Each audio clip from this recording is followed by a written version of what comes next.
On the way to a family reunion, my husband went pale and whispered, "Turn the car around now." I was stunned. Why? Just turn around, please. I trusted him, and it saved us. When I found out why, I never saw my parents the same way again. Part 1. The plan was simple: leave early, snacks in the back seat, coffee up front, drive a few hours, cross into Canada, hug some people I hadn't seen in a while, and pretend to enjoy potato salad. It was going to be normal, borderline boring, which was honestly the goal. I was driving, I always do, mostly because I hate how my husband brakes at the last possible second, and also because motion sickness is one of my many talents. The kids were semi-conscious in the back seat, half watching a cartoon and half arguing over invisible lines drawn across the seat cushions. All three of them, ages 5, 7, and 10. Tiny chaos in matching neck pillows. It was fine. Not magical, not miserable, just fine, until he said it, "Turn around now." I didn't react at first, or I did, but not in a real way. I laughed or smirked, one of those reflexes you do when you think someone's kidding, but not funny enough to deserve a laugh. "Why?" I asked. He didn't answer right away, he just stared straight ahead, then said, "Please, just turn around." That's when I knew it wasn't a joke. My husband doesn't do panic. His default settings are calm, and occasionally tired. I have seen him get through a kitchen fire with less tension. So, I took the exit, the last one before the border.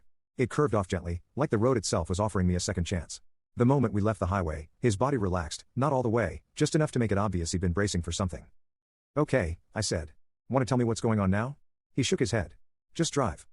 "Drive where?" "I don't know. Anywhere but there." The kids were starting to notice. "Are we going the wrong way?" my middle one asked. "We forgot something," I said automatically. "What?" "I'll tell you later." The youngest piped up, "Is it snacks?" I didn't answer. My husband didn't speak again for a long time. We drove in silence, 20 minutes, maybe more.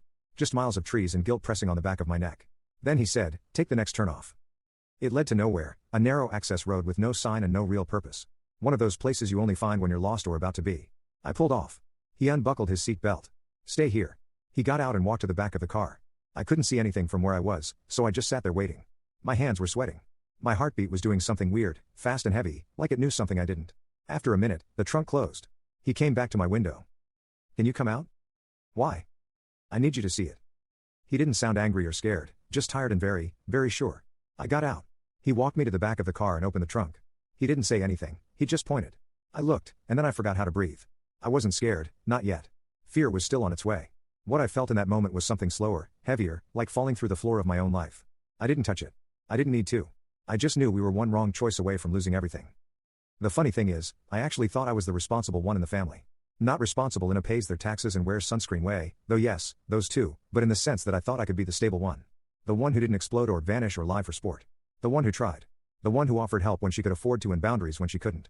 But looking back now, I mean really looking, I can see that being the responsible one in my family was like being the designated driver at a demolition